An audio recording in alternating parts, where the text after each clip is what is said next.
உன்னதத்தில் மகிமை, உன்னதத்தில் மகிமை. தேவனுக்கு உற்சாகமே கரங்களை தட்டி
எல்லாரும் இந்த நேரத்துல சோகமா இருக்கீங்க. முன்னாடியில இருந்து பார்க்கும்போது அப்படிதான் இருக்கு. எல்லாருடைய ஃபேஸஸ் எல்லாருடைய முகமும் ரொம்ப சோர்வா இருக்கு. எல்லாரும் இருக்கிறாங்க, எழுந்திருக்கலாமா? எல்லாரும் இருக்கிறாங்க. ஒரு ஆங்கில பாடல் என்னோடு கூட சேர்ந்து பாட போறீங்க. Light of the world, he stepped down into darkness. அவர் ஒளியா இருக்கிறார். அவருடைய வாழ்க்கையில இருளா காணப்பட்டிருக்கிற நேரத்தில் அவருடைய ஒளியை கொடுத்து நம்மளையும் பிரகாசிக்க வைக்கிறார். எத்தனை பேர் இந்த நேரத்துல மகிழ்ச்சியா இந்த நேரத்துல நான் கர்த்தரை தேடி இந்த நேரத்துல வந்திருக்கேன் அப்படின்னு உண்மையா இருக்கிறவங்க சத்தம் ஒரு அல்லேலூயா சொல்லுவோமா? கூட என்னோடு கூட தெரிந்தவர்கள் என்னோடு கூட இந்த ஆங்கில பாடலை பாடும், தெரியாதவர்கள் இந்த பாடலை முதல் தடவை கேட்கிறவங்க என்னோடு கூட சேர்ந்து இந்த பாடலை கற்றுக்கொள்ளுங்க. Let's go.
நீர் எனக்காக ஒரு விலையை கொடுத்திருக்கிறீர் ஆண்டவரே.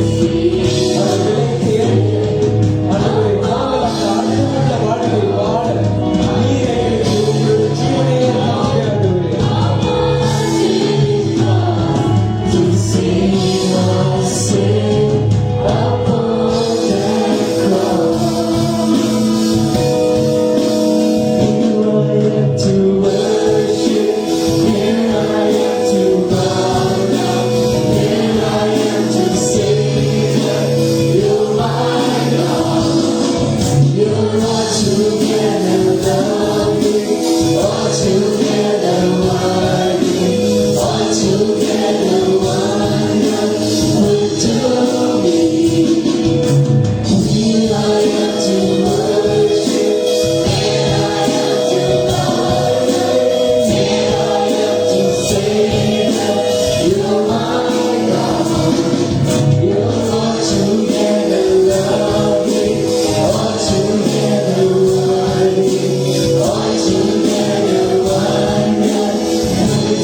வேதம் கூறுகிறது, மரணமே உன் கூறு எங்கே, பாதாளமே உன் ஜெயம் எங்கே. சாத்தான் நினைத்தான் கிறிஸ்துவை சிலுவையில் அடித்து கட்டி விடலாம் என்று. ஆனால் அவர் மரணத்தை வென்று அவர் தேவன் என்பதை நிரூபித்தார். ஹல்லேலூயா. உலகத்தில் அநேக தேவர்கள் என்று சொல்லிக் கொள்வது உண்டு. ஆனால் நமது தேவனுக்கும் மற்றவர்களுக்கும் வித்தியாசம் என்னவென்றால் அவர் உயிர்த்தெழுந்தார். ஹல்லேலூயா. அவர் மரித்தார், ஆனாலும் அவர் உயிர்த்தெழுந்தார். ஹல்லேலூயா. உலகத்தில் எந்த ஒரு தேவர்களும் மரித்து உயிர்த்தெழுதவில்லை. கிறிஸ்து மாத்திரமே மரித்து மூன்றாம் நாளிலே உயிர்த்தெழுந்தார். ஹல்லேலூயா. அவர் வானத்திலும் பூமியிலும் சகல அதிகாரம் படைத்தவர். அவர் சொல்ல ஆகும், அவர் கட்டளையிட நிற்கும். ஆமென். ஹல்லேலூயா. ஒரு பாடலை பாடலாம். மரணமே உன் கூறு எங்கே, பாதாளமே உன் ஜெயம் எங்கே. மரணத்தை ஜெயித்தவர் நம்மோடு இல்லை. நாம் மரணத்தை கண்டு அஞ்ச வேண்டியதில்லை. அவர் சாவை வென்றவர், அவர் பாதாளத்தை வென்றவர், பாதாளத்தின் திறம் போடுகிற தேவன்.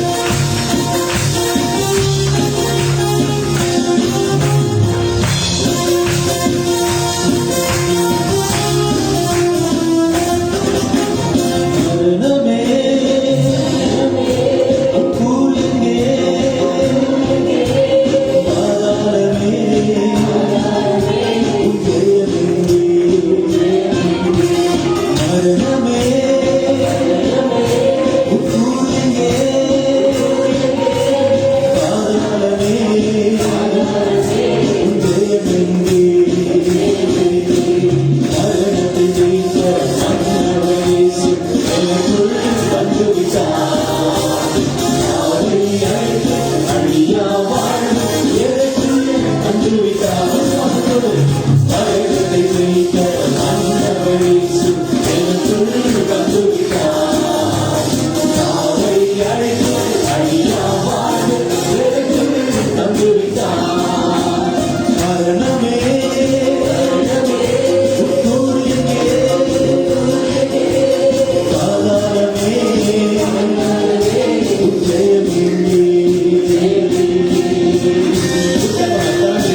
நாம் எல்லாரும் நம்முடைய கரைகளை தாழ்த்தி மரணத்தை வெற்றி சிறந்ததான நம்முடைய மன்னவர்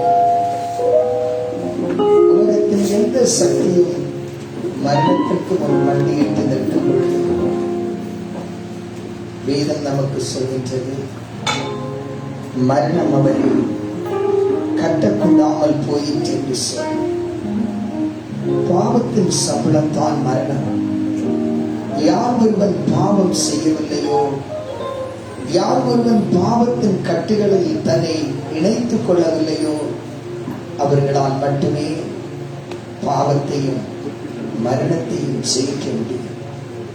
இந்த ஆசீர்வதிக்கப்பட்டதான உயிர்த்தெழுதலின் திருநாளினுடைய 2வது ஆராதனைக்கு கடந்து வந்த நம்மை அவர் தம்முடைய அபிஷேகத்தினால் நிரப்பி வழி நடத்த அவர் போதுமானவர்.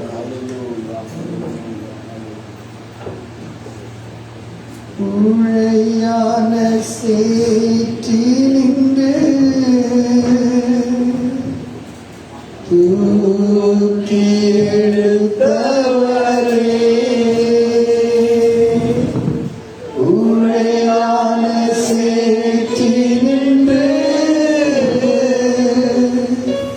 தூக்கி எடுத்தவரே, பாவம் கழுவி தூய்மையாக்கும் இந்த வேளையிலே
இந்த ஆசீர்வதிக்கப்பட்டதான இரண்டாவது ஆராதனை எங்கள் மத்தியில் நீர் உலாவுகிறது. 7 குத்து விளக்குகளின் மத்தியில் நிலையங்கி தளித்தவராய் பொற்கச்சியை கொட்டிக்கொண்டு உலாவுகின்ற உடைய திவ்ய பிரசன்னத்தின் மகிமையினுடைய பிரதாபத்தை எங்கள் கண்கள் காண்பதற்கு நீர் எங்கள் மீது உடைய குமாரன் மூலமாய் வைத்த உங்களுடைய அன்புக்காக நன்றி செலுத்துகின்றோம் சுவாமி. கடந்து வந்து என் ஜனங்களோடு பேசுகிறது நாங்கள் அல்ல. திருமுறை கூறுகிறது, நான் உங்களை கொண்டு பேசுவேன் என்று சொன்ன காலையில் எங்களுடைய உயர்த்தெழுதல் கொண்டாட்டத்தில் கூட அன்றுவரை பல நூற்றுக்கணக்கான ஜனத்தோடு உறவாடின என் அற்புதத்தின் உறவை இந்த வானில் நீர் கடந்து வருவீராக. நம்முடைய அபிஷேகத்தின் வல்லமை எங்களுடைய வாழ்க்கையில் பெரும் காரியங்களை செய்வதற்காக நன்றி செலுத்தும். இந்த மாலையில் கொண்டு வந்த தந்தையை சனத்தினுடைய திருக்கரங்களை நாம் பிடித்து ஆசீர்வதிப்பீராக. இயேசுவின் நாமத்தில் வேண்டியதற்கிறேன் சிவனுள்ள பிதாவே, ஆமென். ஹல்லேலூயா. தேவனுடைய அளவற்ற நாமத்திற்கு மகிமை உண்டாகட்டும். அன்பார்ந்த கர்த்தருடைய பிள்ளைகளே, நாம் செய்தி முடிச்சுட்டு நாளைக்கு கடந்து செய்யுமாறு எனக்கு திடீர்னு சொல்லிட்டு மத்தியானம் கொஞ்ச நேரம் ரெஸ்ட் எடுக்கும் போது ஊழியக்காரர்கள் கேட்கிறேன், சாயந்தரம் எங்க போகணும்? எல்லாரும் பீச் போறோம், எல்லாரும் சுற்றி பார்க்க போறாங்க, பிள்ளைங்க எல்லாம் கூட்டிருக்கீங்க, எங்க போறீங்க? லைவ்ல தான் பார்த்தேன். இனி என்ன சர்ச் அன்னைக்கு என்ன சொல்லியாச்சுன்னா ஒரே ஆராதனையோட என்ன செய்யணும்? ஆனா சைவங்க எத்தனை ஆராதனை இருந்தாலும் தேடி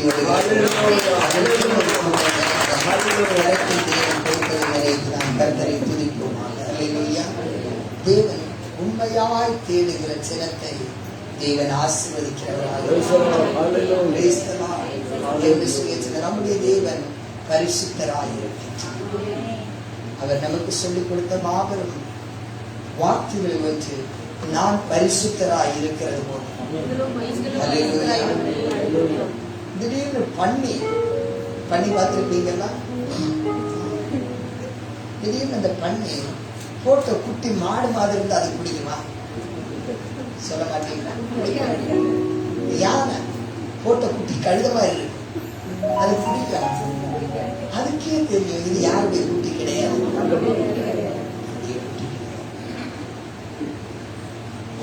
25 வருடங்களுக்கு முன்பு நியூசிலாந்தில் இருக்கிறதான ஒரு மிகப்பெரியதான ஆட்டு பண்ணையில பல ஆடுகள் அந்த தினமும் குட்டி போடும். அது ஒரு ஆடினுடைய குட்டி என்ன செஞ்சிருச்சுன்னு செத்து போச்சு. அதே போல ஒரு தாயும் செத்து போச்சு. ஒரு குட்டியும் செத்து போச்சு, ஒரு தாயும் செத்து போச்சு. இப்போ இந்த குட்டி ஆடுக்கு பால் கொடுக்கிறதுக்கு யார் இல்ல? தாய் இல்ல. அந்த தாய் ஆடுக்கு எது இல்ல? குட்டியும் இல்லை. இந்த ஆசீர்வதிக்கப்பட்டதான ஃபார்மினுடைய ஓனர் கொண்டு போய் என்ன செஞ்சா, இந்த குட்டியை விட்டா பெரிய ஆடு வெட்டி ஒரு போத. ஆட்டுக்கு நல்லாவே தெரியும் தன்னுடைய குட்டிய அது அனிமல்ஸ் என்ன பண்ணுவேன்னா மோப்பம் வச்சுதான் அதை புரிச்சு மூஞ்சிய பார்த்து எதை வச்சுதான் மூஞ்சி பார்த்து புரிஞ்சுக்கிறது நம்ம. அல்லேலூயா. அதனால உனக்கு ஆறல் நம்ம ஆட்கள் இன்னும் மூஞ்சிய பார்த்து பேச மாட்டாங்க, இன்னும் மோப்பம் பிடிச்சிட்டு இருக்கிறான். ஏன்னா நம்ம ஆட்களுக்கு இன்னும் எத்தனை அறிவு வரல. ஆனா ஆடுங்க அதுக்கு கரெக்டா எதை யூஸ் பண்ணிடுது, அதனுடைய கடவுள் கொடுத்ததான அந்த 5 சென்ஸ் அது யூஸ் பண்ணுது. உடனே இந்த 6 அறிவு இருக்கிறது யாரு? இந்த ஆட்டுக்கு எஜமானனா இருக்கிறான்ல, அவருக்கு எத்தனை அறிவு? அவர் நினைச்சாரு, சரி எப்படி இருந்தா இந்த ஆடுக்கு ஒரு வழி பண்ணும். செத்து போன குட்டி ஆடு இருக்குதுல்ல, அந்த ஆட்டினுடைய தோலை கட்டி, அந்த குட்டியினுடைய தோலை கட்டி இந்த ஆட்டுக்கு மேல நல்லா போத்தி இதை கொண்டு வந்து மெதுவா என்ன செஞ்சாலும் சரி இந்த ஆட்டினுடைய பக்கத்துல பால் குடிக்க விட்டு ஆடு அப்படியே கொஞ்சம் மோந்து பார்த்துச்சு, பால் குடிக்க விட்டுச்சு. எதனால? என்னது? என் குட்டி. இதே போலதான் பாவத்தில் வாழ்ந்திருந்ததான ஒன்ன எல்லாரும் எட்டி உதைச்ச உடனே நம்முடைய பரமபிதானவர் நம்முடைய குமாரனை அனுப்பி அவருடைய இரத்தமாகி ஓவர்கட்ட மேல போட்டு அப்படியே அப்பா முன்னாடி கொண்டு நிறுத்தும் போது இப்பொழுது பிதாவாகி தேவன் சொல்கிறான், இவன் என்னுடைய குமாரன், இவன் என்னுடைய குமாரன். எந்த பாவியாயிருந்தாலும் உன்னை மன்னிக்கின்றதான வல்லமை உயர்த்துதலின் சக்தியில் மட்டுமே இருக்கிறது என்பதை இந்த ஆசீர்வதிக்கப்பட்டதான மாலையில நீங்க மறந்து போகக்கூடாது. இன்றைக்கு நாம் சிந்தனைக்காக தெரிந்து கொண்டிருக்கிறதான வேத பகுதி எதுவா இருக்கிறது என்றால் 1 கொரிந்தியருக்கு எழுதினதான நிருபம் 15வது அதிகாரத்தினுடைய 16-17 வசனத்தை நாம் தியானத்திற்கு ஆதாரமாக வைத்து நாம் வாசிப்போமாக. 1 Corinthians chapter 15 verse 16 and 17. மரித்தோர் உயிர்த்தெழாவிட்டால் கிறிஸ்துவும் என்ன செய்யவில்லை? எழுந்திருக்கவில்லை. மரித்தோர் என்ன செய்யாவிட்டால், உயிர்த்தெழாவிட்டால், இயேசு கிறிஸ்து உலகத்தில் வாழ்ந்திருந்த நாட்களில் மரித்த ஒருவரை உயிரோடு எழுப்ப முடியும் என்று சொல்லி லாசருவினுடைய கல்லறையின் அண்டையில் அதுபோன்று ஆண்டவர் வேறு என்ன செய்தார்? நாயினூர் விதவையினுடைய மகனை பாடையில் சுமந்து கொண்டு வரும் பொழுது பாடையை தொட்டு இப்படி இயேசு கிறிஸ்து தான் உயிர் தழுகிறதற்கு முன்னமே அவர் உயிரோடு கூட எழுப்பி அற்புதங்களை காண்பித்தார். அல்லேலூயா. ஆதலால் உயிர்த்தெழுதல் என்று சொன்னதான ஒரு சிந்தனை அன்றைய மனிதர்களுக்குள்ளார இருந்தது. அவர்கள் நம்பினார்கள். அவர்கள் நம்பினார் என்பதற்கு அடையாளம் தான் இயேசுவை கல்லறையில் அடக்கம் செய்த பின்பு இயேசுவை கொல்ல வேண்டும் என்று எத்தனித்ததான எதிரிகள் என்ன செய்கின்றார்கள் என்று சொல்லியாச்சுன்னா, பிலாத்துவினிடத்தில் கவர்னர் இடத்துல போய் பெர்மிஷன் வாங்குறாங்க. இந்த எத்தன் உயிரோடு கூட இருக்கும் பொழுது சொன்னாரு, மரித்து 3வது நாள் என்ன செய்வேன்? உயிரோடு எழுப்புவேன். இவங்களுக்கு பிரச்சனை என்னன்னா, இயேசு என்ன செஞ்சா போதும், கொன்னா கதை முடிச்சிருவோன்னு. ஆனா இப்ப விரோதிக்கே தெரியுது, செத்தா கூட இந்த கதை முடியாது. ஆனா இயேசு சொன்ன கிறிஸ்தவ இதை நம்ப மாட்டாங்க. பத்தியெல்லாம் ஆமா, சர்ச்சுக்கு வருவாங்க, ஜெபம் பண்ணுவாங்க, காணி எல்லாம் செய்வாங்க. ஆனா இயேசுவனுடைய வல்லமையை இவங்க என்ன செய்ய மாட்டாங்க? இவர்கள் நம்ப மாட்டாங்க. ஏன் இவர்கள் நம்பல என்று சொல்லியாச்சுன்னா, இவர்கள் தேவனுடைய வசனத்தை அனுதினமும் தியானிக்கின்றதான அனுபவத்தை இவர்கள் ஏற்படுத்திக் கொள்வது கிடையாது. கிறிஸ்தவத்தை இவர்கள் எதுவா நினைக்கிறாங்கன்னா, மதங்களில் இருக்கிறதான சடங்கு சம்பிரதாயத்தை போன்று எண்ணுகிறாங்க. Christianity is not the religious aspect of it. இது மத கோட்பாடுகளை உள்ளடக்கிறதான ஒரு சங்கதி அல்ல. இது மகிமையின் தேவன் தான் படைத்த மனிதனுக்கு வாழ்வியலை கற்றுக் கொடுத்திருக்கிறதான வாழ்க்கை தத்துவத்தின் மகுடத்தினுடைய ஏடாயிருக்கிறது திருமணம். அல்லேலூயா. அதில் ஆசீர்வதிக்கப்பட்டதான இந்த உயிர்த்தெழுதலின் பண்டிகை நாளிலே காலையில பாருங்க, இங்க உட்கார முடியல, மேல இடம் இல்லை, வெளியில இல்லை, ஆமா ஓவர்ஃப்ளோனால் எல்லா இடத்தையும் நிரப்பிட்டு மக்கள் ஓடி. ஏன் வந்தாங்க தெரியுமா? சாயந்தரத்துல எங்கேயாவது போயிடும். நான் உங்க போக சொல்றேன். They can go. They have the freedom, liberty. They can go in there and enjoy. ஆனா என்னன்னு சொல்லியாச்சுன்னா, செலிப்ரேஷன் சொல்றதான கூட்டத்திலே அல்ல, உண்மையிலே கொண்டாட்டம் நம்முடைய ஆவியில் உண்டாயிருக்க வேண்டும். எதில் விடுதலை ஆக வேண்டும்? ஆவியில் விடுதலை பெறாத நம்முடைய வாழ்க்கை அர்த்தமற்றதாக இருக்கும். இயேசுவின் மரணமும் மனிதனுடைய மரணத்திற்கும் இருக்கின்ற 2 வித்தியாசத்தை பாருங்க. காலையில வந்தவங்க சொன்ன உங்களுக்காக நினைவு கொடுத்து, மனிதன் பாவம் செய்ததும் ஆவியில் மரித்தான். எதுல மரித்தான்? ஆவியில் மரித்தான். அவன் மரித்த முன்பு ஆதாம் எத்தனை வயசு உயிரோடு வாழ்ந்தான்? இயேசு மரித்த முன்பு எத்தனை வருஷம் உயிரோடு வாழ்ந்தாரு?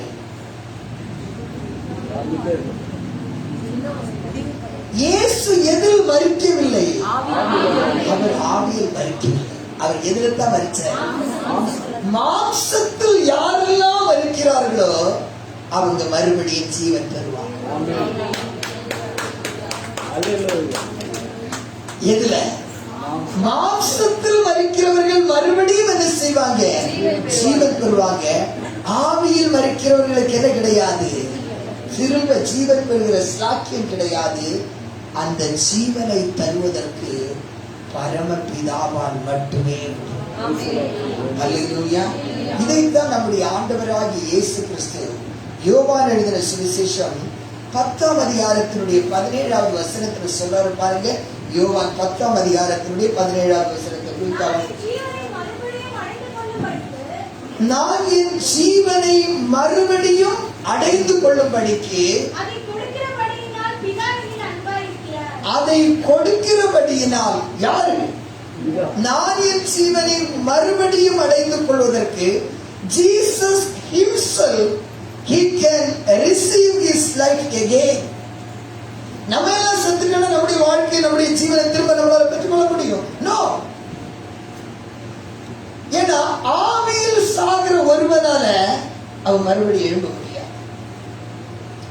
இந்த உடல் என்பது இந்த பிளானட்ல வாழ்கிறதற்கு கொடுக்கப்பட்டிருக்கிறதான ஒரு சூட். விண்வெளிக்கு போறாங்க பாருங்க, அமெரிக்கா நாசாவில். ஒரு அஸ்ட்ரானட் சூட்டினுடைய விலை 27 crore. எவ்வளவு? 27 கோடி. அது இல்லைன்னா அவன் எங்க போக முடியாது. அப்போ அந்த கோளுக்கு, அந்த பிளானட்டுக்கு போனோம்னா அவன் எதை மாற்ற வேண்டும்? அவனுடைய சூட்டை மாற்றிக்கணும். இந்த பாடி எங்க மட்டும்தான் இருக்க முடியும்? இந்த பூமியில. ஏன்னா கிரேவிட்டி தாண்டி போனது நம்முடைய பிரெயின், எல்லா நரம்பு சிஸ்டங்கள் எல்லாம் மாறிடும் பார்க்குது. அவ இந்த பூமிக்காக மட்டும் எது வடிவமைக்கப்பட்டிருக்கிறது? இந்த உடல். ஆவி சாகாததுனால இயேசு பாதாளத்திற்கு கடந்து சென்ற பின்பு அவர் திரும்பவும் எங்க வர்றாரு? நான் பூமியில எதை விட்டுட்டு வந்திருக்கிறேன்? I left my coat. எதை விட்டுட்டு வந்திருக்கிறேன்? ஏன்னா ஆவியில் செத்திருந்தா பாதாளத்துக்கு போயிட்டு என்ன செய்ய முடியாது. அதனால இயேசுவானவர் பாவம் செய்யாததுனால அவர் எங்க லாக் பண்ண முடியாது? பாதாளத்தில் அவர் லாக் பண்ண முடியாது. அதனால தான் வேதம் சொல்லுகின்றது, மரணம் அவரை என்ன செய்யக்கூடாததா இருந்தது? மரணத்தினால் அவரை கட்ட முடியல. பாவம் செத்திருந்தாருன்னா போற இடத்துல அவரும் பிளாட் ஆயிருப்பார். ஆனால் இவர் எதை செய்யவில்லை? பாவம் செய்யாததுனால அவர் பாதாளத்திற்கு போனவுடனே இதுவரை இருண்டிருந்த பாதாளத்திற்குள் திடீர்னு ஒரு வெளிச்சத்தினுடைய கதிர் அப்படி தெரியுது. லூசிபர் திரும்பி பார்க்க, என்னடா நம்முடைய இந்த பாதாளத்துக்குள்ளால திடீர்னு சொல்லிட்டு இப்படி ஒரு வெளிச்சம் சொல்லி பார்த்தாச்சுன்னா இயேசு கிறிஸ்து. இவரை பூமியில போட்டுதலுங்கதாச்சே. எஸ், என்ன பூமியில நீ போட்டதெல்லாம் உண்மைதான். ஆனா எங்க வந்திருக்க? மரணமே உன் கூர். கூர் என்ன சொல்லியாச்சுன்னா இங்கிலீஷ்ல சொல்லப்படுற O death where is your sting. என்னது? What means sting? கொடுகு. தேளுக்கு கொடுகு இருக்கும். அதே போல இந்த வண்டு பூச்சிகளுக்கெல்லாம் என்ன இருக்கும்? அந்த கொடுகுல என்ன இருக்கும்? விஷம். விஷம் ட்ரை பண்ணாத. தேள் கொட்டிடுச்சுன்னு சொல்லிச்சுன்னா உடம்பே கருத்துரும். எனக்கெல்லாம் பிரச்சனை, நான் கருப்பாங்க. சிகப்பா இருக்கிறவங்க ரொம்ப பிரச்சனை பார்த்துடுது. அது எதை வச்சு கொட்டும்? கொடுகு வச்சு கொட்டிடுச்சுன்னு சொல்லியாச்சுன்னா நிறைய பேர் உயிர் போற மாதிரி வலிக்கும். எனக்கு அந்த அனுபவம் தெரியல. ஏன்னா இன்னும் உயிர் இருக்குதுல்ல. ஆமா, சகிக்க முடியாத வலியாத என்ன செய்வோமா? துடிப்போன்னு சொல்லிடுவோம். அப்ப இந்த மரணத்தினுடைய இந்த கொடுக்கு இருந்ததுனால அது யாரு எல்லாம் கொல்லுகிறதோ அவங்க எல்லாம் திரும்ப என்ன பெற்றதே கிடையாது. உலகத்தில் தோன்றின எல்லா சாம்ராஜ்யத்தினுடைய சக்கரவர்த்திகளும் செத்தாங்க. ஒருத்தர் கூட மிச்சம் கிடையாது. எல்லாரும் செத்தாங்க. யாருக்கும் என்ன பெற்றுக் கொள்கிற சக்தி இல்லை. மறுபடியும் ஜீவனை பெற்றுக் கொள்கிற சக்தி இல்லை. இவர்கள் எல்லாரும் சக்தி இழந்து பாதாளத்தில் இருக்கும் பொழுதுதான் நம்முடைய ஆண்டவராகிய இயேசு கிறிஸ்து மட்டும் எதற்கு அதிகாரம் உடையவராக இருக்கின்றாரு? நான் என் ஜீவனை மறுபடியும் அடைந்து கொள்ளும்படிக்கு அதை கொடுக்கிறபடியினால் பிதா என்னில் எப்படி இருக்கிறார்? பிதா ஏன் குமாரனிடத்தில் அன்பா இருக்கிறார்னா, இவன் மறுபடியும் தன்னுடைய ஜீவனை பயன்படுத்துகிற சக்தி உடையவனாயிருக்கிற என்னுடைய குமாரன். காரணம், என்னுடைய குமாரன் உலகத்தில் வாழ்ந்திருந்த நாட்களில் அவன் ஒரு பாவமும் செய்யவில்லை. அவன் ஒரு பாவமும் செய்யாததுனால பாவத்தினாலேயும், பாவத்தினுடைய சம்பளம் தான் என்னது? wages of sin is death. அப்படின்னா மரணம் என்னது? மரணம் என்னதுங்க? பாவத்தினுடைய சம்பளம். எதை செஞ்சாலும் அதுக்கு என்ன இருக்கும்? ஒரு கூலி இருக்கும். ஒரு செய்கைக்கு என்ன இருக்கும்? அதற்கு ஒரு செயல் இருக்கும். அப்ப பாவத்தினுடைய சம்பளம் தான் என்னது? மனுஷன் பாவம் செஞ்சதுக்கு சும்மா விட்டு கூட அதுக்கு ஒரு கூலி கொடுத்துட்டார். அது பேர் தான் என்னது? மரணம். இந்த மரணத்தை ஜெயிக்கிறவன் சொல்லியாச்சுன்னா யாரால மட்டும்தான் முடியும்? மரணத்தால தான். உலகத்துல ஈக்குவலான ரெண்டே காரியங்கள். மரணத்தை மரணம் தான் ஜெயிக்க முடியும், அன்பு அன்பு தான் ஜெயிக்க முடியும். அல்லேலூயா. மரணத்தை மரணம் தான் ஜெயிக்கும், அன்பை எதுதான் செய்யும்? ஆமா. அதனால சாலமன் தன்னுடைய காதல் காவியமாகிய உன்னத பாட்டின் புஸ்தகத்துல 8ஆம் அதிகாரத்தில் சொல்லுறா, love is strong as death. நேசம் எதை போன்று வலிதாய் இருக்கிறது? மரணத்தை போன்று வலிதாய் இருக்கின்றது. சில பிள்ளைங்களை பார்த்துருக்கீங்கன்னா, நேற்று கூட எனக்கு தகவல் வந்து கேரளாவில் நமக்கு ரொம்ப தெரிஞ்சுதான்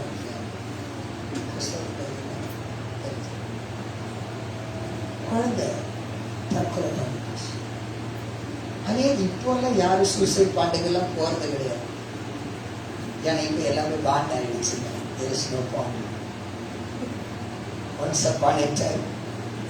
தமிழ் சினிமாலாம் எடுக்கும் போது என்ன பண்றோம்னு சொல்லி கோச்சிட்டு எங்க போய் நின்றுட்டு இருப்பாங்க.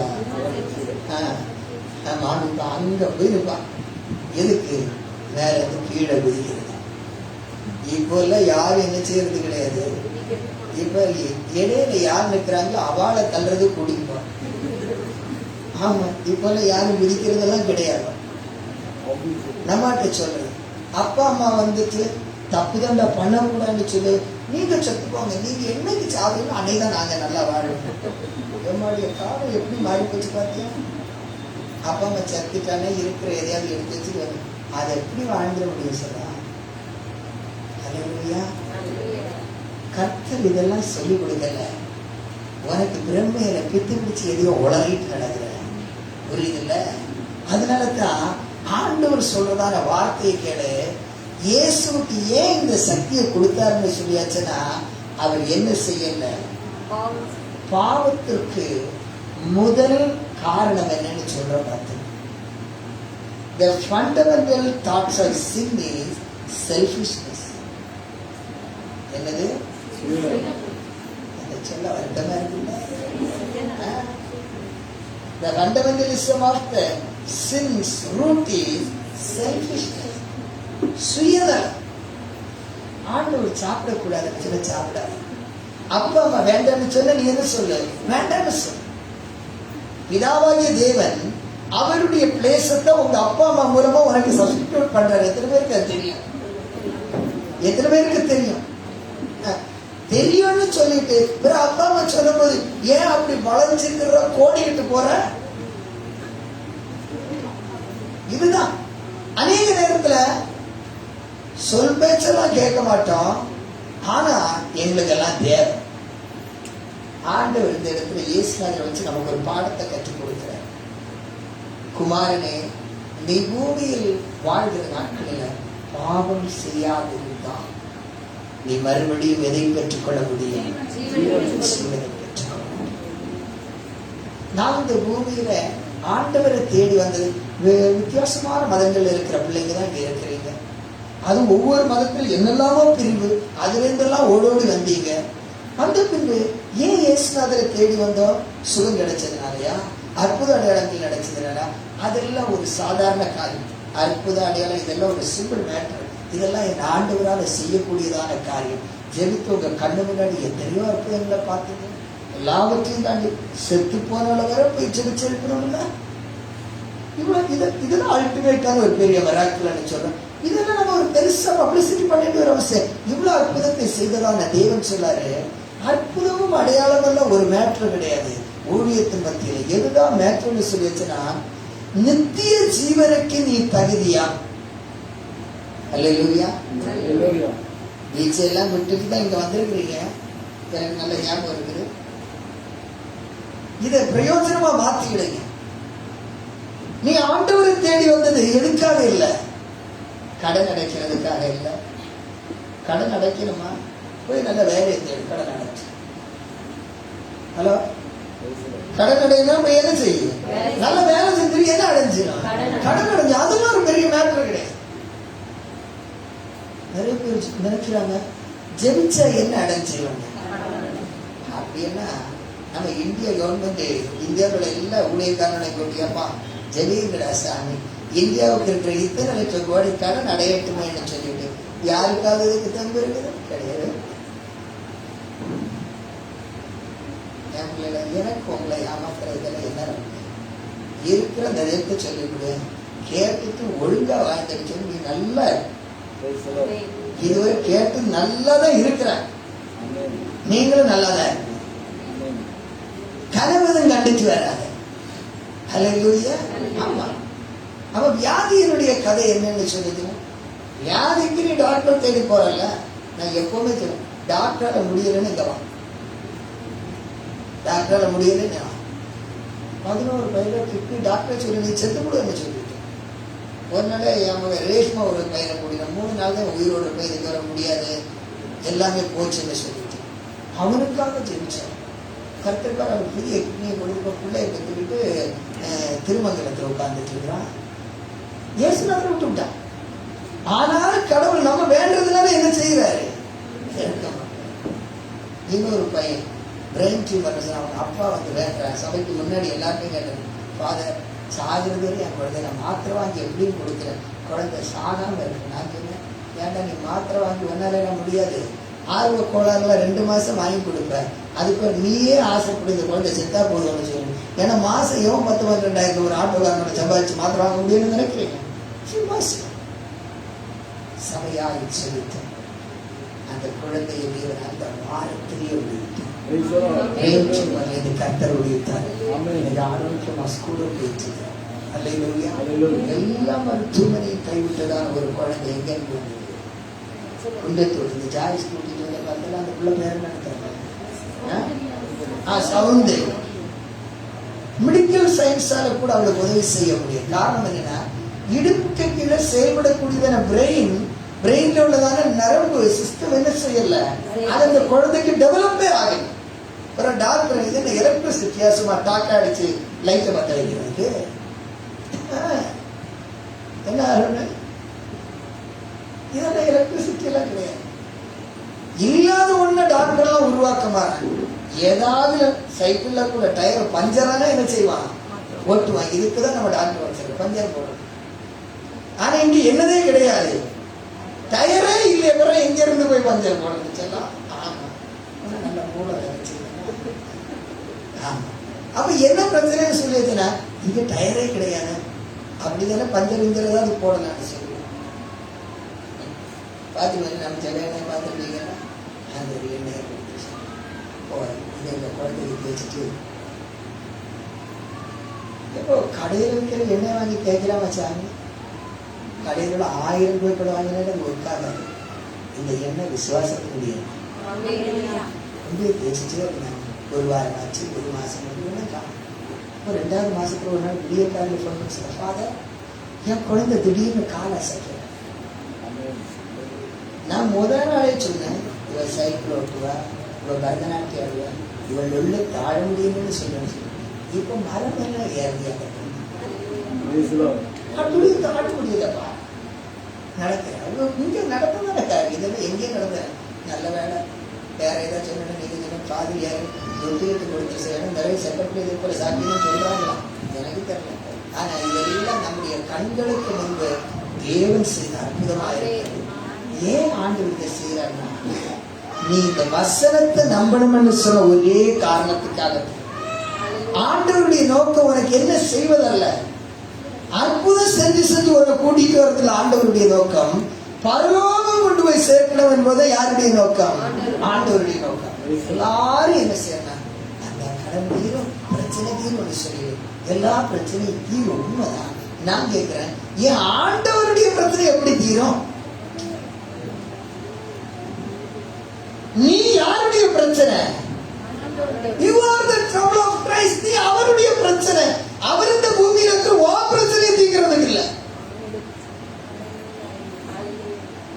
சொல்ல யாருடைய பிரச்சனையை தீர்க்கத்தான்? அவருடைய பிரச்சனையை தீர்க்கத்தான் உன்னை இங்க வச்சிருக்கிறாரே தவிர உன் பிரச்சனையை தீர்க்கிறது. அவ எங்க பிரச்சனை எப்பதான் தீரும்?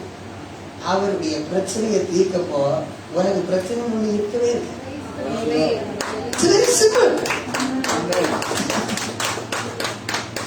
ஆனா பாதிரியார் முதல்ல சொல்லி கொடுக்குறான், வா கோஷம் போடு, உன் பிரச்சனை எல்லாம் தீர்ந்து. முதல்ல யாருடைய பிரச்சனையை தீர்க்கிறதுக்கு நீ உன்னை ஒப்பு கொடு. இதுக்குதான் இயேசுதான் ரொம்ப சிம்பிளா சொன்னாரு, முதலாவது. என்னது? அதுக்கு முன்னாடி என்னது? ஒண்ணும் கிடையாது, எல்லாம் முதல்ல. அப்ப அவரு சொல்றாரு, முதலாவது தேவனுடைய எதை தேடு? ராஜ்யத்தையும் அவருடைய நீதியை தேடு. நீ சொன்ன கடனா இருக்குது, வியாதியா இருக்குது, இதெல்லாம் அவரு சொல்றாரு, அதெல்லாம் ராஜ்யத்திற்குள்ளால இருக்கிற வாக்குதத்தம். அது நீ என்ன செய்யணும் அவசியம் கிடையாது. அதுக்காக நீ தேடிட்டு போகாத. நீ எதை தேடு? தேவனுடைய ராஜ்யத்தையும் நீதியை தேடு. நீ தேடுனதெல்லாம் எதுக்குள்ளால உட்கார்ந்து இருக்குது? வீட்டுல கொஞ்சம் தண்ணி கிடைக்குமான்னு கேட்டீங்க. நான் சொன்ன என்ன வேணுமோ ஃப்ரிட்ஜில் இருக்கிறது குடியணும். அப்படி திறந்து பார்த்தா ஆப்பிள் ஜூஸ், கிரேப் ஜூஸ், பாமகிரேனேட், வெறும் தண்ணி மட்டும் கொடுத்துருங்க. நீ கேட்டது என்னது? தண்ணி மட்டும் கொடுத்துருங்கன்னு சொல்லியிருந்தேன்னா அந்த சப்பல்ல தண்ணியை குடிச்சிட்டு அடுத்த 2 கிலோமீட்டர் போயிட்டு திரும்ப தண்ணி கேட்பேன். ஆனா இப்ப நான் உங்களுக்கு சொல்லி இருக்கிறேன், எனக்கு என்ன வேணுமோ எதை தரத்துக்க விதவிதமா இங்க இருக்குது. ஆண்டவர் இதைத்தான் சொல்றாரு, நீ முதல்ல எதை தேடு? தேவனுடைய ராஜ்யத்தை தேடு. நீ தேடுறதெல்லாம் எங்க இருக்குன்னு சொல்லிட்டு மச்சான தேடிட்டு இருக்காத. எல்லாம் உனக்கு செஞ்சுக்கிட்டு கடைசியா கணக்கு பார்ப்பான். எனக்கு நமக்கு தெரிஞ்ச ஒரு மகன் 2-3 மாசத்துக்கு முன்னாடி திடீர்னு இந்த பிள்ளைய சர்ச்சில் நான் கேட்ட செல்லவே ஆளை காணவே எங்க போயிட்டு இல்லை டேடி நான் இன்னொரு சர்ச்சுக்கு ரொம்ப சந்தோஷம். என்ன சொல்லவே மாட்டேன். எனக்கு ஒரு வேண்டுதல் அந்த இடத்துல சந்தோஷம். எங்கேயாவது என் பிள்ளைங்க சந்தோஷமா இருக்கிறத நான் ஒரு நாள் என் பிள்ளைங்க இங்க வான்னு சொல்லுவேன். எப்பவுமே சொல்ற ஒரு கருத்து உண்டு, எங்க உனக்கு வளர்றதுக்கு கேப் கிடைக்கிறோ அந்த நீ வளர. பாருங்க, இருண்ட ஒரு அறையில ஒரு செடியை வளர விட்டு கொஞ்சம் ஒரு கேப் வெளிச்சம் வர மாதிரி நீங்க வச்சீங்கன்னா அந்த செடி எந்த பக்கமா வளரும்? இது என்னுடைய பாலிசி. எங்க உனக்கு வளர்றதுக்கு இடம் கிடைக்குது எங்க போ. உலகத்துல நாங்க தான் இடம் தெரிஞ்சோன்னு சொல்ல மாட்டோம். இதை விட உனக்கு வளர்றதுக்கு ஒரு பிளாட்ஃபார்ம் இருக்கு, நீ அங்க இருந்து கனி கொடு. பிள்ளை என் பிள்ளை. இப்ப என் பையனுக்கு படிக்கணும்னு அமெரிக்கா போனோம்னு நினைச்சாச்சுன்னா அவனுக்கு அங்கத்தான் அந்த படிப்பு இருக்குன்னு அவனை அனுப்பிதானே ஆகணும். அதே போல நம்ம பிள்ளைங்க இன்னொரு அவருக்கு வளர்க்கணும்னு சொன்னா என்ன செய்ய? பிரச்சனை கிடையாது, வளர்த்து நல்லது. 2 நாளைக்கு முன்னாடி காசு கொடுத்தவங்க என்ன நினைக்கிறாங்க. அப்படிதான் சொல்லுது. அவங்க வந்துச்சு என்கிட்ட சொன்னாங்க, எங்கள்கிட்ட வந்தா நாங்கள் உதவி செய்வோம்னு சொன்னாங்க. அதனால எனக்கு கொஞ்சம் காசு கொடுத்தாங்க. நான் திடீர்னு இப்ப 2-3 ஆராதனைக்கு இங்க வாழ்ந்து யாரோ பார்த்து சொல்லிட்டேன். நான் காசு வச்சு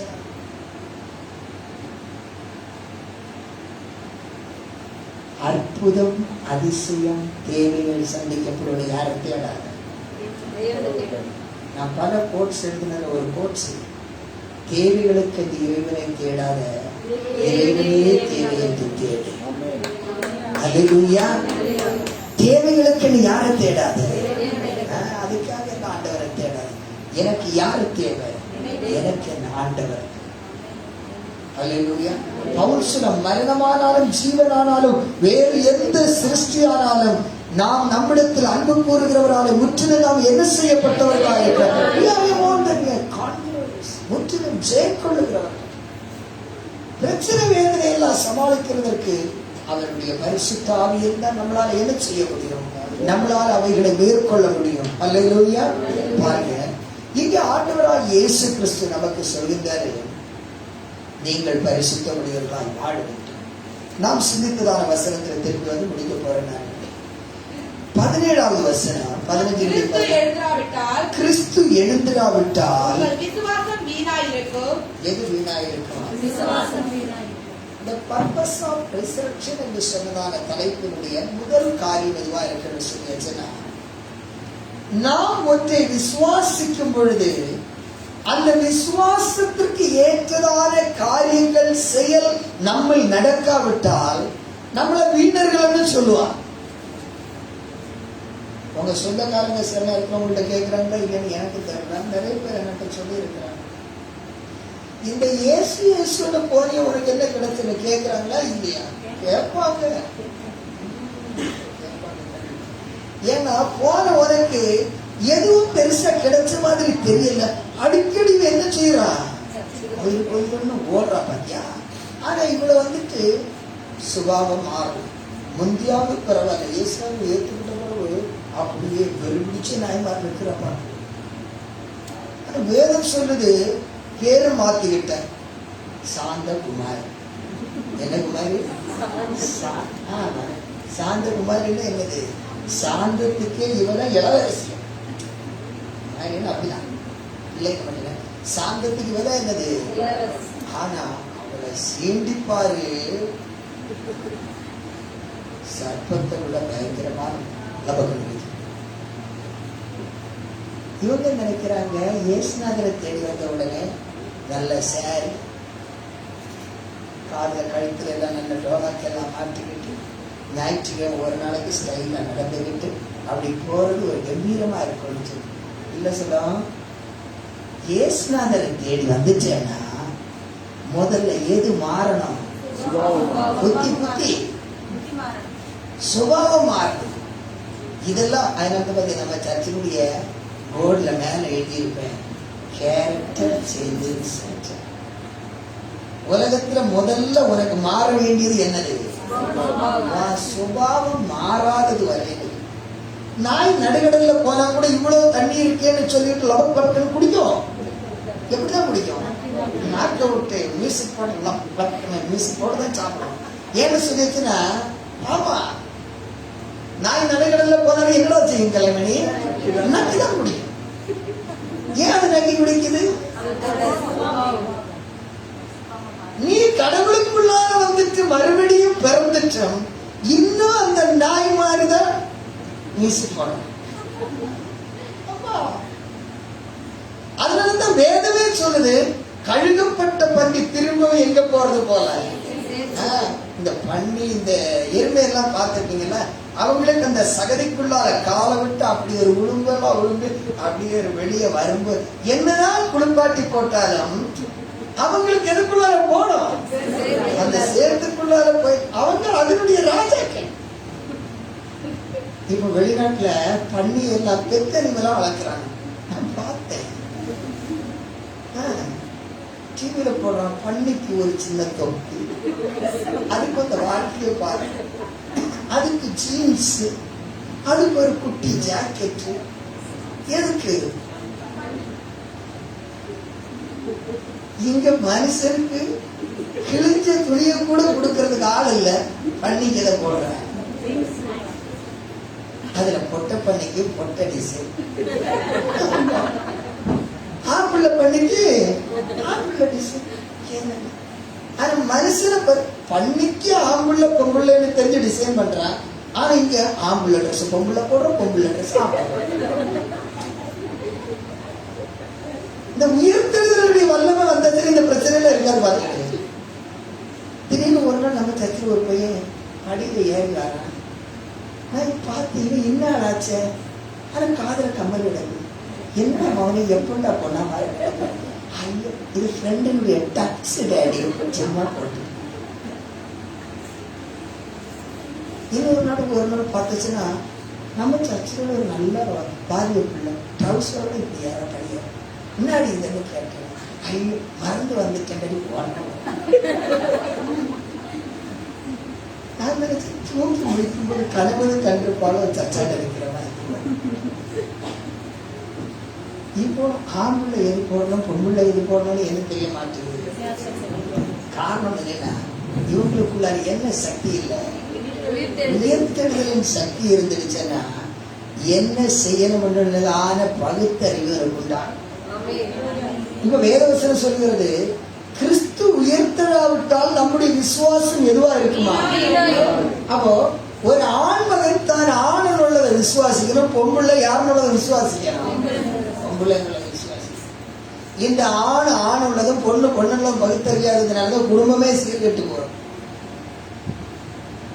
ஒரு சட்டத்தை காணும் தைரியம் சொல்லு. அதனால ஆண்டவர் ஆணையும் பெண்ணையும் படைச்சு வச்சார். அதனால நம்முடைய விசுவாசங்கள் என்ன செய்யக்கூடாது, விசுவாசம் வீணாய் போகக்கூடாது. கிறிஸ்து எழுந்திராவிட்டால் உங்கள் விசுவாசம் நீங்களும் இன்னும் அவர் விசுவாசம் வீணாய் போன எல்லாரும் யாரு? பாவிகள். விசுவாசம் வீணாய் போனவர்கள் எல்லாம் யாருங்க? பாவிகள். அவர் விசுவாசமானது கிரியை செய்யக்கூடியவர்களா இருக்கிறவர்கள் எல்லாரும் பரிசுத்தவான். இயேசுடைய விசுவாசம் என்னதான் நீங்க யோவான் 10:17 பார்த்தீங்க. இயேசு என்ன விசுவாசிக்கிறார், இதை வாசி முடிச்சிடும். நான் என் ஜீவனை மறுபடியும் அடைந்து கொள்ளும்படிக்கு அதை கொடுக்கிறபடியினால் என்னில் அன்பாய் இருக்கிறார். ஒருவரும் அதை என்னிடத்திலிருந்து எடுத்துக்கொள்ள மாட்டார். ஒருவனும் எதை? என் ஜீவனை ஒருவனை எடுத்துக்கொள்ள மாட்டான். கெத்செமனே தோட்டத்துல யோவான் எழுதின சுவிசேஷத்தை வாசிக்கல. இப்ப நமக்கு டைம் இல்லை, அதெல்லாம் விளக்கிட்டு இயேசு இடத்துல கேட்கிறான். அப்ப இயேசு பிடிக்கிறதற்காக 600 தேவாலயத்தினுடைய போர்ச்சீவர்களோட கயிறோட வந்து நிற்கிறாங்க, சங்கிலிகளோட கட்டுறது. இயேசு இந்த பசங்களை எல்லாம் பின்னாடி இல்லைங்கடான்னு சொல்லி முன்னாடி போய் கேட்டார், யாரை தேடுது? அவங்க சொன்னாங்க, நஸ்ரேனாகிய இயேசுவை தேடுறான். அவர் நான் தான் சொல்லும்போது நான் கீழே விழுந்துட்டேன். யாரப்பா தேடிட்டு இருக்கிறீங்கன்னு சொல்லி அவன் சொன்ன, நான் இயேசுவை தேடுகிறேன், நான் தான் அவர்னு சொன்னேன். அவ அவரா ஒப்பு கொடுத்தாலும் இவரோட பிடிச்சாருனா நம்ம தலைவர்கள் தான் என்ன சொல்லுவாங்க, எனக்கு பிடிக்க வேணாம் போல ராஜேஷ், கோபாலா, செந்திலே, நீங்க முன்னாடி இருக்குது கேட்ட சொல்லுங்க, ஐயா காணணும்னு சொல்லி பின்னாடி பக்கமா பாடி இருப்பார். நம்ம தலைவர்களுக்கு இப்படிதான் சக்தி. ஆனா நம்ம ஆண்டவர் சொன்னாரு, இல்ல இல்ல நான் தான் அவர்னு சொன்னேன். அவர் திரும்ப கேட்டாரு, நான் தான் டெய்லி இந்த எருசலேமினுடைய தெருவீதியில ஆலயத்திலே பிரசங்கம் பண்ணிட்டு இருந்தேன், அப்பவெல்லாம் என்ன பிடிக்கணும், ஏன் இந்த ராத்திரியில திருடனை பிடிக்கிற போற வந்திருக்கிறீங்க? அப்படி இருந்தும் பிடிச்சிருப்பாங்க போகலாம். அவரை என்ன செஞ்சாரு, ஒருவரும் அதை யாரிடத்திலிருந்து எடுக்க மாட்டான், என்னிடத்திலிருந்து அதை எடுத்துக்கொள்ள மாட்டான். ரொம்ப கவனமா கேளுங்க. கிறிஸ்துவன் உயர்த்தெழுதலின் வல்லமை உடையதான ஒரு விசுவாச பிள்ளையினுடைய வாழ்க்கையில அவனுக்கு எடுக்கிறதுக்கு உலகத்தினுடைய ஒரு சக்திக்கு முடியாது. நீ நினைச்சாதான் நீ கெடு. ஹலோ, யாரு நினைச்சாதான்? இன்னைக்கு நிறைய பேர் வாழ்க்கையில கஷ்டப்படுறது கேட்டச்சுன்னா, அவங்க என்ன அப்படி பண்ணிட்டாங்க, இவங்க என்ன இப்படி, ஒருத்தர் வந்த ஒண்ணும் பண்ணல, நான் இப்படி ஆயிட்டேன்னு சொல்ல அதுக்கு வாய் வராத. அவங்க சூன்யம் வச்சுட்டாங்க. வசனத்துல இஸ்ரவேலுக்கு விரோதமான மந்திரமும் இல்ல. அவ ஏன் உனக்கு சூன்யம் பலிச்சிருச்சு?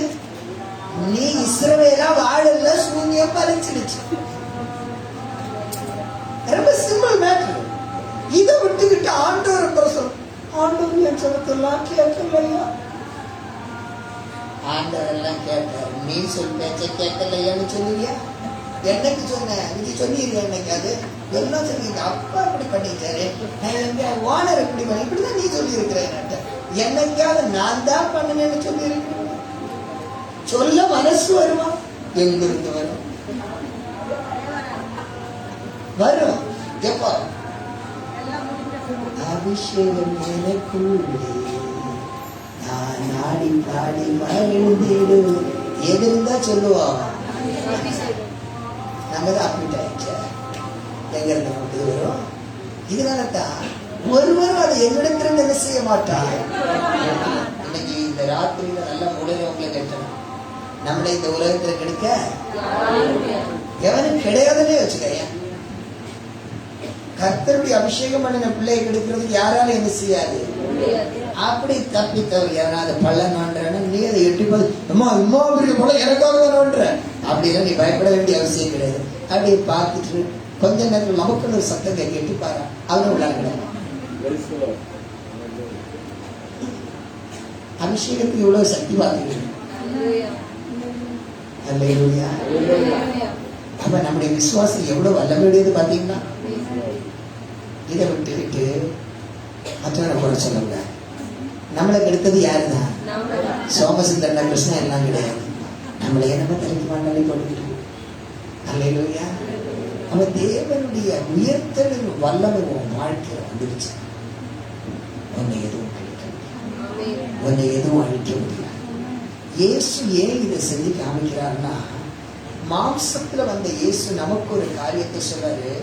நான் மாம்சத்தில் இந்த பூமியில் வாழ்ந்திருந்த நாட்களில் என்னெல்லாம் செஞ்சேனோ அதை மறுபடியும் பிறந்து மாம்சத்தில் வாழ்ந்து ஒரு கிறிஸ்தவன் செய்ய முடியும். ஆண்டவராக இயேசு கிறிஸ்து மனிதனாய் அவதரித்து இந்த பூமியில வந்து அவர் என்னெல்லாம் செஞ்சாரோ அதெல்லாம் யாரால செய்ய முடியும்? இயேசு கிறிஸ்து நமக்கு சொன்னது, என்னை விசுவாசிக்கிறவர்கள் என்னை போன்ற காரியத்தை செய்வாங்க. இயேசுவின் நிழல் பட்டு யாராவது சௌக்கியமானாங்க? கிடையவே கிடையாது. ஆனா அப்போஸ்தலர்களுடைய நிழல் பட்டு என்ன செஞ்சாங்க? அது இயேசுவின் பெரிய காரியமா சின்ன காரியம்? யாரு சொன்னது அது நடக்கும்னு? இயேசு சொன்னார். என்ன விசுவாசிக்கிறோம் என்னன்னா, இயேசு ஒண்ணு முறைய 40 அடி எத்தனை தடவை தான் வாங்கினாரு? Single time. பவுலடி எத்தனை தடவை வாங்கினாரு? அப்ப யார் அடி வாங்கினதுல பெரியாரு? தைரியமா சொல்லு. இயேசுநாதர் 40 நாள் உபவாசம் இருந்தாங்க. நமக்கு கணக்கு பவுசனம் அநேக முறை உபவாசத்திலும் கண் விழிப்பிலும் பட்டினியிலும் நிர்வாணத்திலும் நாசமோசத்திலும் கப்பர் சேதங்களிலையும் கல்வர்களால் உள்ள பிரச்சனைகள் கள்ள சகோதர சகோதரிகளால் உண்டான பிரச்சனைகளிலும் நாகப்பட்டிருந்தேன்னு சொன்னேன். மறந்துடக்கூடாது. அப்போ இங்க இயேசு கிறிஸ்து நமக்கு ஒரு காரியத்தை சொல்றாரு.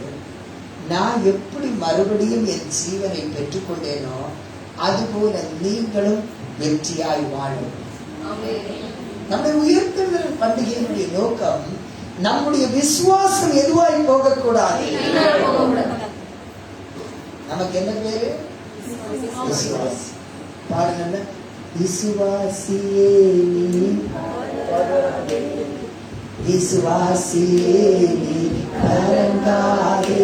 சொல்லு, விசுவாசியே நீ பதறாதே, விசுவாசியே நீ கலங்காதே, விசுவாசத்தால் நீதிமான் என்றும் என்றும் பிழைப்பார், விசுவாசத்தால் நீதிமான் என்றும் என்றும் பிழைப்பார். விசுவாசியே என்ன செய்யாத, பதறாத. பதறதெல்லாம் என்னது? ஐயோ என்ன ஏது நடக்குமோ, கலங்காத என்று சொல்லி வச்சுனா மரணம் இழப்புதல் வந்தா நமக்கு என்ன வந்துடும்? கலக்கம் வந்துடும். விசுவாசிக்கிறவன் என்ன செய்ய மாட்டானா? விசுவாசிக்கிறவன் பதறான். அதுக்குதான் பாருங்க, என்ன நடந்தாலும் யார் கைவிட்டாலும் நன்றி ஐயா.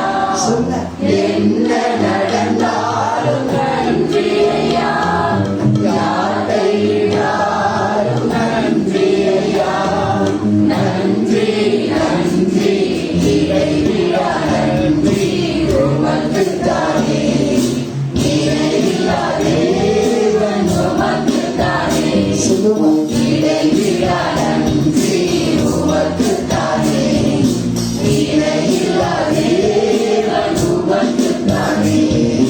தேடி வந்தீரே நன்றி ஐயா, தேடி கொண்டீரே நன்றி ஐயா. சொல்லுவோம், தேடி வந்தீரே நன்றி ஐயா, தேடி கொண்டீரே நன்றி ஐயா, நன்றி நன்றி இறைவியா நன்றி உமக்குத்தானே, இறைவியா தேவன் உமக்குத்தானே. அல்லேலூயா. அப்போ ஆண்டவர் உன் விசுவாசம் என்ன செய்யக்கூடாது? வீணாய் போகும். அப்போ நம்முடைய விசுவாசம் ஏன் வீணாகுதுன்னு சொல்லியாச்சுன்னா, நம்ம தேவனுடைய வல்லமை என்ன செய்யறது இல்லை. பெரிய பேச்செல்லாம் பேசுவோம், பைபிள் எல்லாம் வாசிப்போம், ஆனா பிரச்சனை மத்தியில் என்ன செய்யறது இல்லை. சாக கிடக்கும்போது எப்படி டேடி இதெல்லாம் விசுவாசிக்க முடியல? சாகலைன்னா இன்னும் உயிரோடு தானே இருக்க விசுவாசி. பேசுறது சாவ கிடக்குது. இந்த கிழவி கூட சாவ கிடக்குது. அப்படி ஆமா. அப்போ கிழவி மகன் எனக்கு போன் பண்ண, டேடி அம்மா கதை நாங்க இந்த கிழவி நான் திரும்ப பார்க்க. ஆமா, அது எப்படி கிழவி சாக முடியும்? கிழவி வேற டார்கெட் வச்சிருக்குது இந்த ஊழியத்துல. கிழவி சாவு இல்ல. டாக்டர் சொல்லுவான், அவன் என்ன செய்வான் பாவம், டாக்டருக்கு ஸ்கேன் ரிப்போர்ட் அந்த மிஷினரி சொல்றது தானே தெரியும். அல்லேலூயா. நமக்கு ஒரிஜினல் சொல்றது தெரியுது. ஆண்டவர் நம்மகிட்ட சொல்லி இருக்கிறார்ல, நமக்கு தர ஒவ்வொரு பிள்ளைகளை பற்றியும் டார்கெட் கொடுத்துருப்பாரு. இவைகள்ல இது எது கடவுளுக்காக செய்யணும்னு சொல்லி இந்த சின்ன மாசம் பின்னாடி இருக்கிற என்னைக்கே தங்குவது. ஆமா, எனக்கு போன் பண்ணி சொன்னாங்க, டேடி எப்படி நான் அதுக்கு இன்னும் வேலை இருக்குது, ஒன்றும் கவலைப்படாது. இனி இந்த மாசத்துல வேற 2 கேஸ் சொன்னாங்க, அந்த 2 முடிஞ்சிருவானு கவலைப்பட, அதை முடிச்சுட்டு அதுக்கு ஒன்றும் பயப்பட வேண்டாம். போறது என்ன செய்யும்? ஆண்டவர் என்ன சொல்றாரு, கனி கொடுக்கிற மரம் எதுவோ அது இன்னும் அதிக கனி கொடுக்கும்போது அதுக்கு என்ன செய்வேன்? அதை சுத்தம் பண்ணுவேன். கனி கொடுக்காதது இருந்து என்னது? அது எவ்வளவு நெட்ட மரமா இருந்தேன்னா, குட்ட மரமா இருந்தேன்னா, நிறைய இலை இருக்கிறோம். இயேசுநாதர் பெத்தானியாவில இருந்து போயிட்டு திரும்பி வரும்போது ஒரு மரம் பட்டு நின்றுது இல்ல, அதுக்கு என்ன கெட்ட மரமா? நல்ல மரம், நல்ல இலைகள் எல்லாம் இருந்தது. ஆனா அதுல எண்ணெய் இல்லாத மரம், கனி இல்லாத மரம். அப்ப ஆண்டவர் சொன்னாரு, கனி இல்லாத மரத்துக்கு எங்கத்தான் கோடாரி வச்சிருக்கிறாரு? வீட்டுல இல்ல, கோடாரி கொண்டு எங்க வச்சிருக்கிறாரு? வேறு பக்கத்துல. தூக்கி போடுறதான் நேரம். கனி கொடுக்காத ஒவ்வொரு கிறிஸ்தவனையும் பார்த்து சாமி இதுதான் சொல்றாரு, கோடாரி எங்கதான் வச்சிருக்கிறாரு? வான் வேறு பக்கத்துல. அவர் கையில கூட வைக்கல, எங்க வச்சிருக்கிறாரு? வான் வேறாண்டே இருக்குதுன்னு சொல்லி. அப்படின்னா ஆண்டவர் அப்பப்ப நம்மளை ஞாபகப்படுத்திட்டே இருப்பாரு, கனி தருவியா போடவா, கனி தரவா போடவா. ஆமா, ஞாபகப்படுத்திட்டே இருப்பாரு. இந்த உயர்த்தெழுதல் பண்டிகையில உங்களுக்கு சொல்ல விரும்புறது அப்படிதான். நீங்க உயர்த்தெழுதல் வல்லமையை நீங்க ஏற்றுக்கொண்டு நீங்க செயல்படணும். உங்களை போடுறது தவிர அப்படின்னா சாத்தா வந்து ஒண்ணா வஞ்சிச்சிருவான். நீ அப்புறம் யாருக்கு கை கொடுக்கிறவளா? முடியாது, தேவனுக்கு கை கொடுக்கிறவளா முடியாது. ஆனா இயேசு சொல்றாரு, எனக்கு ஜீவனை பெற்றுக்கொள்கிறதற்கு அதிகாரம் எதனால கிடைச்சதுன்னா, நான் இந்த மாம்சத்துல ஒரு பாவம் இந்த மாம்சத்துல என்ன செய்யல? ஒரு பாவம். மாம்சத்தில் பாவம் செய்யும் பொழுதுதான் நம்முடைய ஜீவனை மறுபடியும் பெற்றுக்கொள்கிற சாக்கியத்தை நம்ம இழக்கின்றோம். அல்லேலூயா. நிறைய பேர் சொல்றாங்க, அது எப்படி பாவம் செய்யாம வாழ முடியும்? பெரிய கேள்வி இது. உலகத்திலே பெரிய கேள்வி கேட்கிறாங்கப்பா. பாவம் செய்யாம என்ன செய்ய முடியும்? அடுத்து இன்னொரு பிரச்சனை இருக்கு பாத்தீங்க. எவன் தான் யோக்கியம் இருக்கிறான்? நான் எவன் யோக்கியமா இருக்கிறான்ல பிரச்சனை, நீ யோக்கியமானதான் பிரச்சனை. ஏசுநாதர் எவன் யோக்கியன்னு கேட்டிருந்தாலும் அவரே எழுதிட மாட்டார். அவரு பார்த்தார், எவன் யோக்கியம் இல்லை, நான் யோக்கியனா இருக்கிறேன்னு சொன்னதுனால அவர் மறுபடியும் உயிரோட என்ன செஞ்சார்? உலகத்துல யோக்கியனை தேடினவன் எல்லாம் எங்க கிடக்குறான்?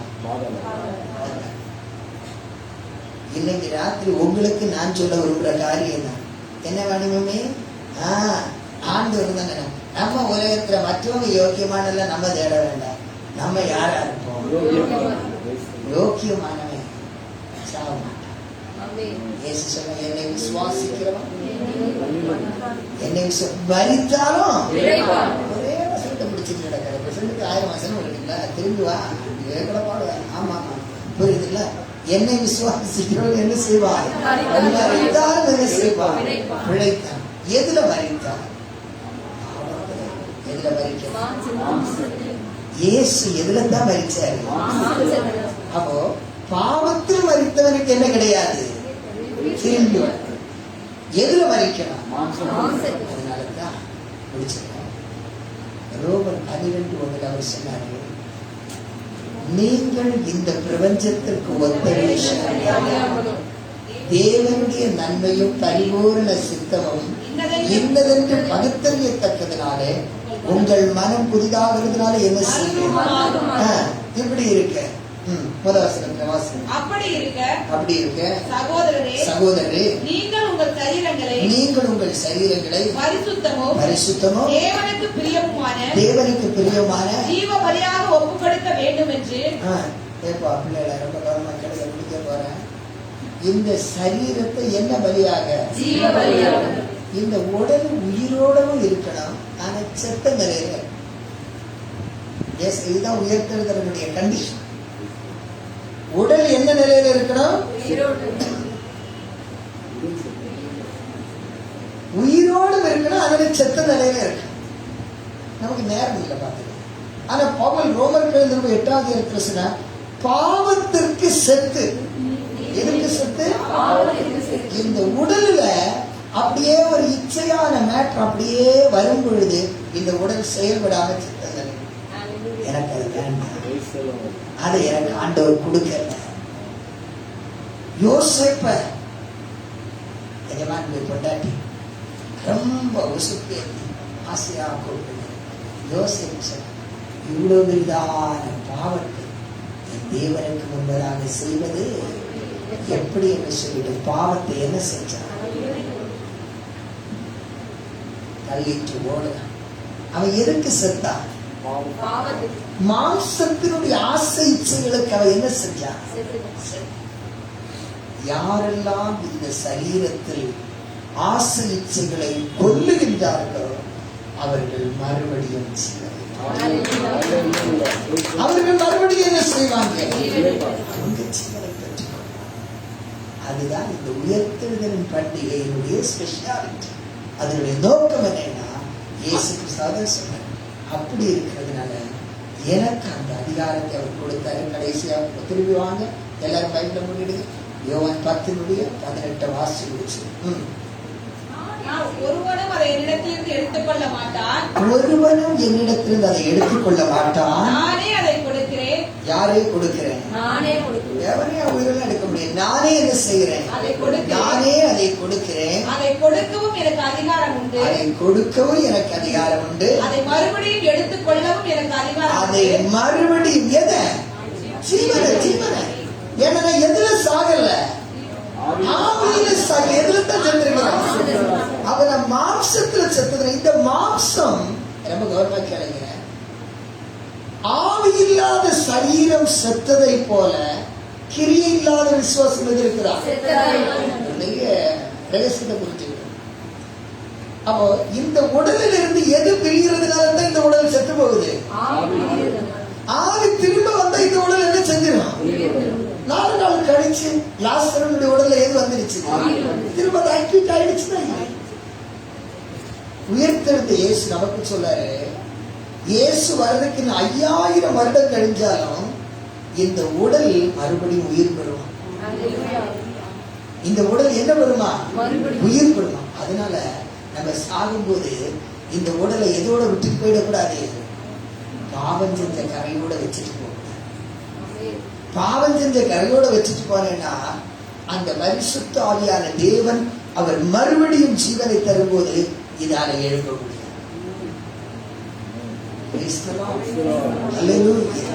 பிதாவாகி தேவனுக்கு முன்பதாக நம்ம எல்லாரும் ஒரு நாள் நியாயத்திற்கு நிற்க வேண்டி இருக்கும். அப்ப பரலோகத்துக்கு போறதான லிஸ்ட்ல இருக்கிறவங்க இந்த மாம்சத்துல என்ன செய்யாதவர்கள்? பாவம் ஒரு தடவை செஞ்சாங்க, செய்யவே இல்லை, பாவம் செஞ்சாங்க. ஆனால் மறுஜென்ம முழுக்கினால கிறிஸ்துவின் ரத்தத்தில் அந்த ஆட்டினுடைய கோட்டை பத்தி சொன்ன பாத்தீங்களா?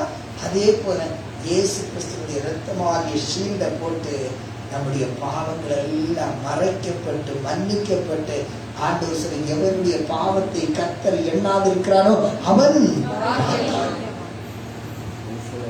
இரவுல என் பிள்ளைகளை உங்களை தேவன் இரக்கங்களை முன்னிட்டு சொல்லிட்டு மறுபடியும் நாம் வாழ்கிறோம்.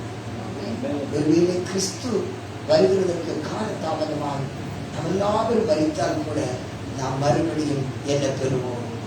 ஜீவன் பெற்று எழுந்து நித்திய ஜீவனுக்குள் கடந்து செல்வோம். ஆதலால் பாவமற்றவர்களாய் வாழ நம்முடைய விசுவாசத்தை நாம் என்ன ஆக்கிவிடக்கூடாது? வீணாக்கிவிடக்கூடாது. விசுவாசத்தை காத்துக் கொள்வோம். அவருடைய சொன்னார், நல்ல போராட்டத்தை போராடுவேன், இதை காத்துக் கொண்டேன்.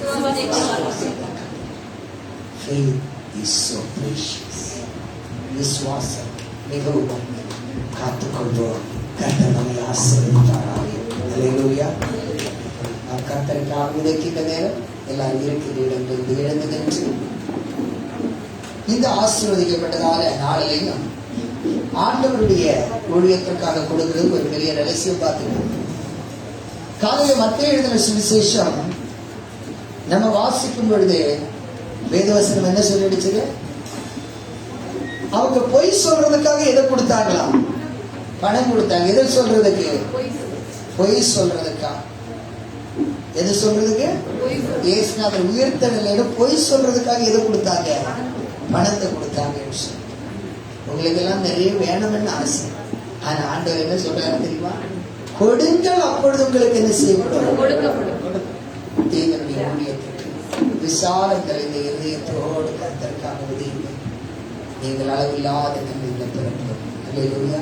காணிக்கை கரங்களை எடுத்து நாம் செய்யப்போமா? சர்வ வல்லமை விளக்கம் நிறைந்த ஆண்டவரே, இந்த காணிக்கையை நீர் ஏற்றுக்கொள்ளும்படி ஆய்ச்சிருக்கிறேன். சிறுக விதைத்தாலும் பெருக விதைத்தாலும் உள்ளத்தை நோக்கி பார்க்கிற தேவன் நீங்க தானப்பா. இந்த உயர்த்தெழுதலின் பண்டிகை நாட்களில் இந்த மாதிரி அநேக ஜனங்கள் கேளிக்கை விடுதிகளிலேயும் உல்லாசமான இடங்களையும் தேடி போகும்போது என் பிள்ளைகள் தியாகமாய் கடந்து வந்து முழு இதயத்தோடு விதைக்கும் இந்த விதைகளை பரலோகம் அங்கீகரிக்கும்படியாய் செலுத்தும் 30, 60, 100 பலனை தந்து வாழ்க்கையை சீரும் சிறப்புமாய் மாற உதவி செய்கிறார். இயேசுவின் நாமத்தில் வேண்டியிருக்கிறேன். அந்தியகால அபிஷேகம் மாம்சமான யாவர் மேலும் அறுவடை காலமிது அக்கினியால் நிரப்பிடுவே. அந்தியகால அபிஷேகம் மாம்சமான யாவர் மேலும் அறுவடை காலமிது அக்கினியால் நிரப்பிடுவே.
அடிக்கப்பட்டார். இந்த இரவு உங்களுடைய மாம்சம் தேவனுக்கு பிரியமுடையதால் ஜீவபலியாக ஒப்புக் கொடுப்பீர்கள் என்று சொல்லி நாம் உயர்த்தலின் வல்லமையோடு இந்த வாழ்க்கையை வாழ்ந்து மறுமையில் அவர்களோடு கூட இருப்போம் என்று விசுவாசிப்போம். வானத்திற்கு பூமிக்கு ஆண்டவர் ஆயிரத்தில் பரிசுத்தம் இந்த அற்புதமான பண்டிகையில் நாடுகளில் 2 ஆராதனைகளுடைய கிருபைக்குள்ளே இருந்ததற்காக கடந்து வந்த யாவர் பரிபூர்ண சந்தோஷத்தோடு பூர்ண விடுதலையோடு கடந்து செல்வோம். அன்று யாராக உடலில் வார்த்தைகள், வேதனைகள், பிரயாசங்கள், கஷ்டங்கள் எது காணப்பட்டாலும் நம்முடைய ராஜ்யத்திற்குள் நின்று கொண்டு பூரண விடுதலை பெற அவர்களை தடை செய்கிற சக்தி எதுவாயிருந்தாலும் ஒரு மனதோடு சபை இப்பொழுது விடுதலையை கூறுகின்றன. தடைகள் உடையட்டும், சமாதானம் பெருகட்டும், ஐஸ்வர்யத்தினாலும் தேவைகளினாலும் கர்த்தர் வழி நடத்த இயேசுவின் அற்புத நாமத்தில் கெஞ்சி கேட்கிறேன். ஜீவனுள்ள பிதாவே, ஆமென்.